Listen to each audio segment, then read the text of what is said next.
नमस्कार, स्वागत है आप सभी का डीडी न्यूज के इस खास बुलेटिन एक्सप्रेस 100 में, जहां हम आपके लिए लेकर आते हैं मनोरंजन, देश, दुनिया, राजनीति, खेल और व्यापार जगत की सभी बड़ी खबरों को एक्सप्रेस यानी फटाफट अंदाज में। मैं हूं गौरव श्रीवास्तव। तो देखिए खबरें तेज रफ्तार से। दिल्ली एनसीआर से लेकर उत्तर भारत के अधिकांश शहरों में प्रदूषण ने जीना मुहाल कर दिया है। दिल्ली में लगातार 7वें दिन सांसों पर भारी संकट बना रहा। केंद्रीय प्रदूषण नियंत्रण बोर्ड के अनुसार दिल्ली में वायु गुणवत्ता सूचकांक यानी AQI गंभीर श्रेणी में बना हुआ है। पिछले 24 घंटों में दिल्ली की औसत वायु गुणवत्ता सूचकांक 421 दर्ज की गई। दिल्ली के मुख्यमंत्री अरविंद केजरीवाल ने प्रदूषण पर उच्च स्तरीय बैठक की अध्यक्षता की। दिल्ली के पर्यावरण मंत्री गोपाल राय ने बताया कि बढ़ते प्रदूषण को देखते हुए सरकार ने ऑड इवन सिस्टम लागू करने का फैसला किया है। राजधानी में 13 से 20 नवंबर तक ये पाबंदी लागू रहेगी। इससे पहले प्राइमरी स्कूलों को 10 नवंबर तक बंद रखने का फैसला लिया गया था। राजधानी में पहले ही बढ़ते प्रदूषण के मद्देनजर ग्रैब 4 की पाबंदियां लागू हैं। दिल्ली में अब 4 से आपको बता दें, दिल्ली में अब 6वीं से 12वीं तक सभी क्लासेस ऑनलाइन चलेंगी। हालांकि सब्जी, फल, दवा जैसी जरूरी सामान की आपूर्ति करने वाले CNG और इलेक्ट्रिक ट्रकों को परिवहन की इजाजत दी गई है। इस बीच दिल्ली के पड़ोसी राज्य हरियाणा के गृह मंत्री अनिल विज ने दिल्ली सरकार से प्रश्न पूछा कि दिल्ली का प्रदूषण स्तर हरियाणा के प्रदूषण स्तर से ज्यादा क्यों है। इस बीच पंजाब में धान की कटाई में तेजी आने के साथ पराली जलाने के मामलों में भी लगातार बढ़ोतरी हो रही है। रविवार को इस सीजन के एक दिन में पराली जलाने के सबसे ज्यादा 3230 मामले सामने आए। इनमें से सबसे ज्यादा 551 मामले मुख्यमंत्री भगवंत मान के जिले संगरूर से सामने आए हैं। वहीं फिरोजपुर दूसरे स्थान पर रहा है। राज्य में इस बार 5 नवंबर तक पराली जलाने के 17,403 मामले सामने आ चुके हैं। हालांकि ये आंकड़ा पिछले वर्ष की इसी तिथि के मुकाबले कम है। राजधानी क्षेत्र में वायु गुणवत्ता प्रबंधन आयोग ने तत्काल प्रभाव के साथ एक 8 सूत्रीय कार्य योजना शुरू की है। ये योजना ग्रेडेड रिस्पांस एक्शन प्लान के चौथे चरण के तहत आती है। हालांकि सबसे बड़ी समस्या खेतों में जल रही पराली से पैदा हो रही है। महादेव बेटिंग ऐप मामले में छत्तीसगढ़ के मुख्यमंत्री भूपेश बघेल की मुश्किलें कम होती नहीं दिख रही। प्रवर्तन निदेशालय के बाद अब बेटिंग ऐप के कथित मालिक शुभम सोनी भी भूपेश बघेल को 508 करोड़ रुपए रिश्वत देने की बात कही है। शुभम सोनी ने दुबई से एक वीडियो बयान जारी किया है। इसमें उसने कहा है कि अपना काम करवाने के लिए उसने भूपेश बघेल को अब 508 करोड़ रुपए नकद भिजवाए थे। शुभम सोनी ने कहा कि वो भूपेश बघेल के कहने पर ही दुबई गया था और अब वो देश वापस आना चाहता है। ईडी के मुताबिक शुभम सोनी के कहने पर असीम दास से ये कैश देने के लिए जा रहा था। दरअसल ईडी ने कुछ दिन पहले रायपुर में और भिलाई से 5.39 करोड़ रुपए जब्त किए थे। वहीं ईडी का दावा है कि ये रुपए भी शुभम सोनी ने भूपेश बघेल के लिए भिजवाए थे। केंद्रीय मंत्री राजीव चंद्रशेखर ने कहा कि छत्तीसगढ़ सरकार के पास सूचना प्रौद्योगिकी अधिनियम की धारा 69A के तहत वेबसाइट या ऐप को बंद करने की सिफारिश करने की पूरी शक्ति थी। हालांकि उन्होंने ऐसा नहीं किया, जबकि वे पिछले 1.5 साल से इसकी जांच कर रहे हैं।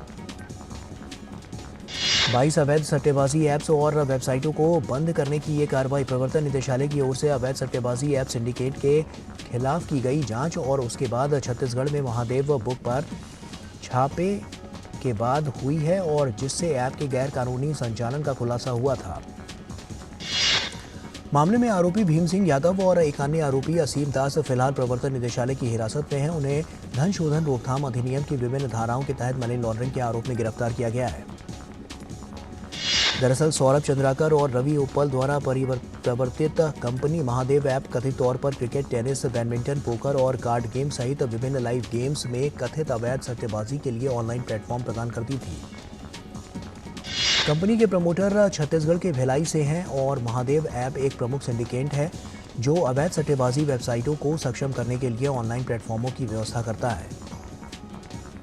ईडी की जांच में खुलासा हुआ है कि महादेव ऐप का संचालन संयुक्त अरब अमीरात स्थित प्रधान कार्यालय से किया जाता था। उन्होंने बताया कि वे अपने जानकारों को फ्रेंचाइजी के जरिए खोली गई शाखाओं को कारोबार का अधिकार 70-30 के लाभ अनुपात पर देते थे। ईडी के मुताबिक सट्टा से हुई कमाई की राशि दूसरे देशों में मौजूद खातों में भेजने के लिए बड़े पैमाने पर हवाला का इस्तेमाल किया जाता था। छत्तीसगढ़ के आम लोग भी मानते हैं कि इसमें भोले भाले लोगों की मेहनत की गाढ़ी कमाई बर्बाद हुई है और इसे सरकार द्वारा रोका जाना चाहिए था। इस मामले में नाम आने के बाद मुख्यमंत्री भूपेश बघेल इन तमाम आरोपों को न केवल बेबुनियाद बता रहे हैं बल्कि राजनीति से प्रेरित भी, लेकिन उनके ऊपर लग रहे आरोपों से बचाव के पक्ष में कोई ठोस सबूत नहीं पेश कर रहे। केंद्रीय मंत्री पीयूष गोयल ने कहा कि सरकार ने प्राइस स्टेबलाइजेशन फंड के जरिए लोगों को खाद्य पदार्थों की आपूर्ति सस्ती दरों पर उपलब्ध कराई है और ये मोदी सरकार का क्रांतिकारी फैसला है। उन्होंने कहा कि लोगों को खाद्य आपूर्ति उचित मूल्य पर मिलती रहे, इसके लिए सरकार ने सस्ती दरों पर खाद्य आपूर्ति कराई है। उन्होंने हरी झंडी दिखाकर भारत आटा वैन की 100 गाड़ियों को रवाना किया। गरीब कल्याण के लिए प्रतिबद्ध मोदी सरकार ने भारत आटा की प्रति किलोग्राम कीमत 27.5 रुपए पर लोगों को उपलब्ध कराना शुरू कर दिया है। नई दिल्ली में केंद्रीय मंत्री पीयूष गोयल ने कर्तव्य पथ से भारत आटा की बिक्री कार्यक्रम का शुभारंभ किया।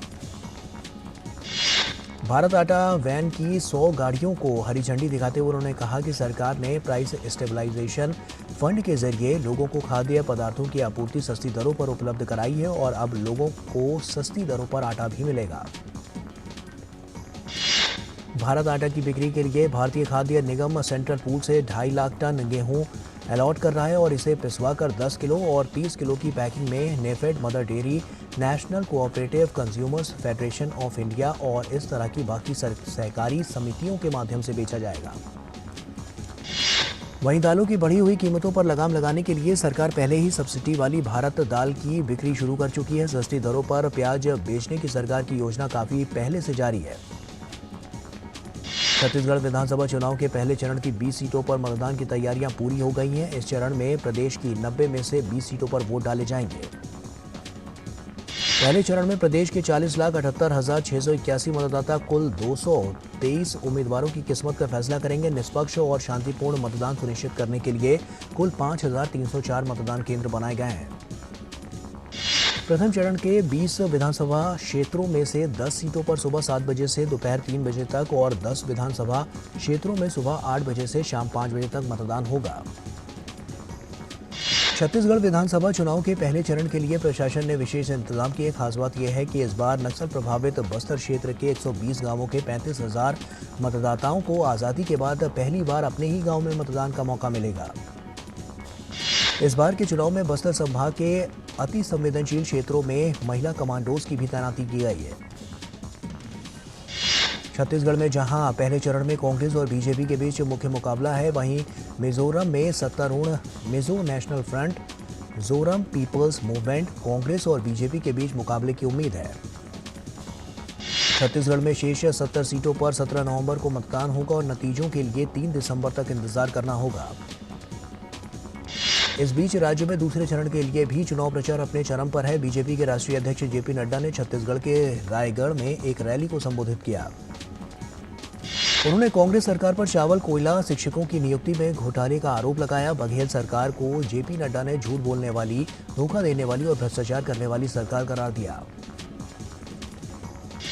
मिजोरम में विधानसभा चुनाव की सभी 40 सीटों के लिए भी मतदान की तैयारियां पूरी हो चुकी हैं। राज्य में 4,39,026 महिलाओं सहित 8,57,000 से अधिक मतदाता 174 उम्मीदवारों के भाग्यों का फैसला करेंगे। राज्य में 40 विधानसभा सीटों के लिए 1,276 मतदान केंद्र बनाए गए हैं। निष्पक्ष और सुरक्षित मतदान के लिए चुनाव आयोग ने पुख्ता इंतजाम किए हैं। मिजोरम में अंतर्राज्यीय और अंतर्राष्ट्रीय सीमाओं पर लगभग 30 मतदान केंद्रों को संवेदनशील और अति संवेदनशील घोषित किया गया है। बांग्लादेश और म्यांमार से लगती अंतर्राष्ट्रीय सीमाओं पर सुरक्षा कड़ी कर दी गई है। चुनावी राज्यों में विधानसभा चुनाव के लिए प्रचार जोर पकड़ता जा रहा है। तेलंगाना भाजपा प्रमुख एवं केंद्रीय मंत्री जी किशन रेड्डी और भाजपा नेता प्रकाश जावड़ेकर ने हैदराबाद में बीआरएस सरकार के खिलाफ चार्जशीट दस्तावेज जारी किया। भाजपा नेता प्रकाश जावड़ेकर ने कहा कि तेलंगाना में जिस तरह का भ्रष्टाचार है वैसा दुनिया में कहीं नहीं है। सत्ता एक परिवार के हाथों में केंद्रित है। तो वहीं तेलंगाना नारायणपेट मुख्यमंत्री और बीआरएस अध्यक्ष के चंद्रशेखर राव ने प्रजा आशीर्वाद सभा में भाग लिया। वाईएसआर टीपी प्रमुख वाईएस शर्मिला ने कांग्रेस पार्टी को समर्थन देने की बात कही। मध्य प्रदेश के रायसेन में जनसभा को संबोधित करते हुए रक्षा मंत्री राजनाथ सिंह ने कहा कि कांग्रेस की सरकारों पर भ्रष्टाचार का आरोप लगता रहा है, लेकिन बीजेपी केवल सरकार बनाने के लिए नहीं बल्कि देश बनाने के लिए पार्टी चलाते हैं। कटनी में समाजवादी पार्टी प्रमुख अखिलेश यादव ने एक बार फिर कांग्रेस पर निशाना साधा। उन्होंने कहा कि कांग्रेस नहीं चाहती कि हम उनके सहयोगी दल बने। कांग्रेस महासचिव प्रियंका गांधी ने महिला सुरक्षा मुद्दे पर राज्य सरकार को घेरा। उन्होंने जनता से कानून व्यवस्था के मुद्दे पर कांग्रेस को जिताने की अपील की। मध्य प्रदेश के अशोकनगर में जनसभा को संबोधित करते हुए बसपा प्रमुख मायावती ने कांग्रेस पर निशाना साधा। उन्होंने कांग्रेस पर चुनाव के दौरान वोट लेने के लिए हवाई बातें करने का आरोप लगाया। राजस्थान विधानसभा चुनाव के लिए प्रत्याशियों के नामांकन भरने का आखिरी दिन है। राज्य में 200 विधानसभा सीट हैं। चुनाव के लिए भाजपा और कांग्रेस के बीच कांटे का मुकाबला देखा जा रहा है। राज्य के मुख्यमंत्री अशोक गहलोत अपने क्षेत्र में निर्वाचन आयोग के कार्यालय में नामांकन दाखिल उन्होंने किया। नामांकन करने के बाद उनके समर्थन में कांग्रेस के राष्ट्रीय अध्यक्ष मल्लिकार्जुन खड़गे उम्मेद स्टेडियम में एक सभा को संबोधित किया। राजस्थान के सीएम अशोक गहलोत ने एक बार फिर से राज्य में सरकार बनाने का भरोसा जताया है और उन्होंने कहा है कि विपक्ष के पास कोई मुद्दा नहीं है जिस वजह से वो कांग्रेस पर झूठे आरोप लगा रहे हैं। कांग्रेस अध्यक्ष मल्लिकार्जुन खड़गे ने कहा कि भाजपा और केंद्र सरकार द्वारा विपक्षी नेताओं को परेशान करने की कोशिश की जा रही है और उन्होंने कहा कि अच्छा काम करने वालों को प्रताड़ित किया जा रहा है। राजस्थान में अशोक गहलोत एक तरफ जहां लोगों को गारंटियां दे रहे हैं, वहीं दूसरी ओर बीजेपी गहलोत सरकार के 5 साल के कामकाज पर सवाल उठा रही है। देश को नया सूचना आयुक्त मिल गया है। आज राष्ट्रपति द्रौपदी मुर्मू ने सूचना आयुक्त हीरालाल सामरिया को केंद्रीय सूचना आयोग के प्रमुख के रूप में शपथ दिलाई। ये पद वाई.के. सिन्हा का कार्यकाल 3 अक्टूबर को समाप्त हो जाने के बाद रिक्त हो गया था। सशस्त्र सीमा बल और सशस्त्र पुलिस बल और नेपाल के बीच 7वीं भारत नेपाल समन्वय बैठक नई दिल्ली में आयोजित हुई। बैठक में नेपाल एपीएफ के आईजी राजू आर्यल के नेतृत्व में 9 सदस्यीय प्रतिनिधिमंडल ने एसएसबी मुख्यालय में बैठक में हिस्सा लिया। पंजाब सरकार ने राज्यपाल बनवारी लाल पुरोहित की ओर से विधानसभा से पारित विधेयक को मंजूरी देने में हो रही देरी को लेकर सुप्रीम कोर्ट में याचिका दाखिल की है। गवर्नर ऑफिस की ओर से सॉलिसिटर जनरल तुषार मेहता ने कहा कि वो शुक्रवार को राज्यपाल की ओर से बिल को मंजूरी को लेकर ताज़ा स्थिति से कोर्ट को अवगत कराएं।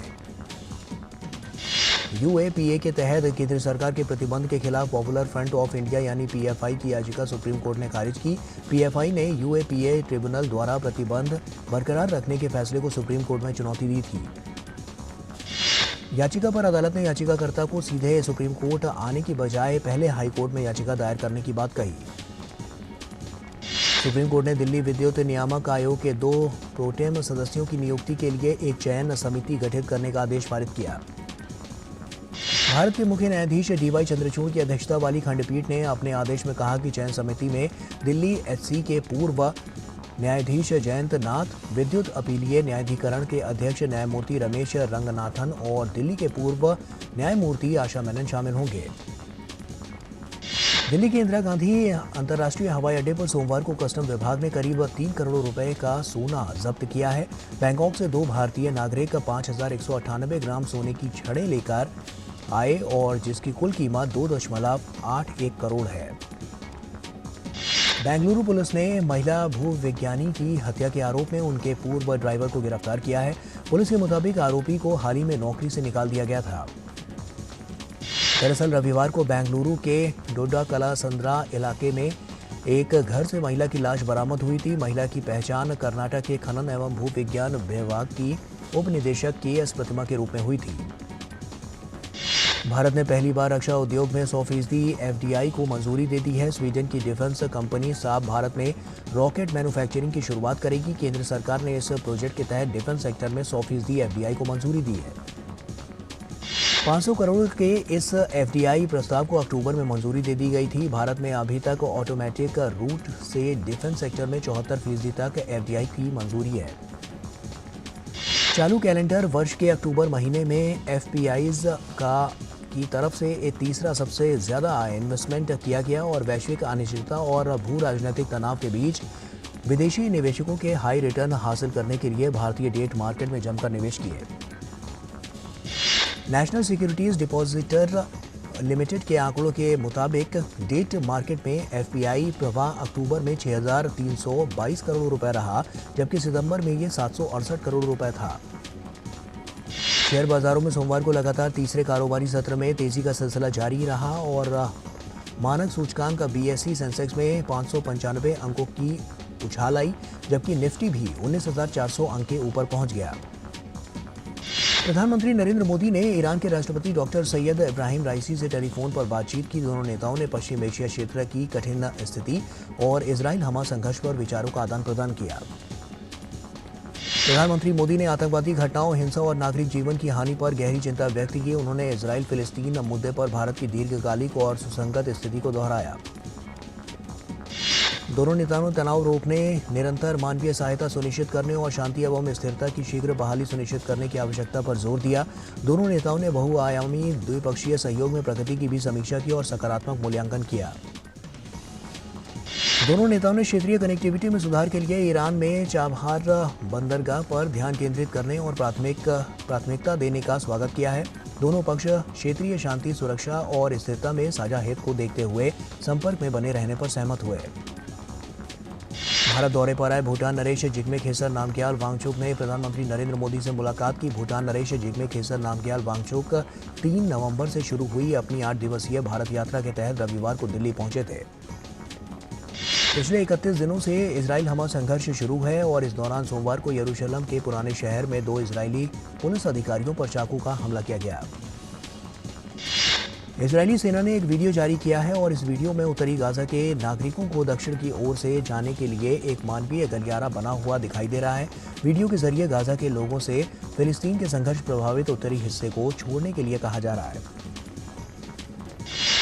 हमास के आतंकवादियों द्वारा किए गए गोलाबारी का एक भयानक वीडियो सामने आया है और इसमें हमास के आतंकवादी कार पर गोलियां बरसाते हुए दिखाई दे रहे हैं। गोलाबारी में एक महिला की मौत होने की जानकारी भी सामने आई है। लेबनान सीमा पर तनाव बढ़ने के बाद सोमवार को उत्तरी इजराइल की सड़कों पर सेना का गश्त बढ़ा दिया गया है। इजराइल पर हमास के हमले के बाद लेबनान के आतंकवादियों की ओर से सीमा पार से गोलाबारी जारी है। इजरायली सेना द्वारा हमलों का मुंहतोड़ जवाब दिया जा रहा है। हमास के ठिकानों पर कार्रवाई का एक वीडियो इजरायली सेना ने सोमवार को जारी किया। इजरायली रक्षा बलों की जानकारी के मुताबिक लड़ाकू विमानों ने पिछले 24 घंटों में गाजा पट्टी में हमास के 450 ठिकानों पर हमला किया। हमास द्वारा 7 अक्टूबर को बंधक बनाए गए थाईलैंड के नागरिकों के जीवित होने के संकेत मिल रहे हैं। थाईलैंड के प्रधानमंत्री श्रेथा थाविसिन ने यह जानकारी दी।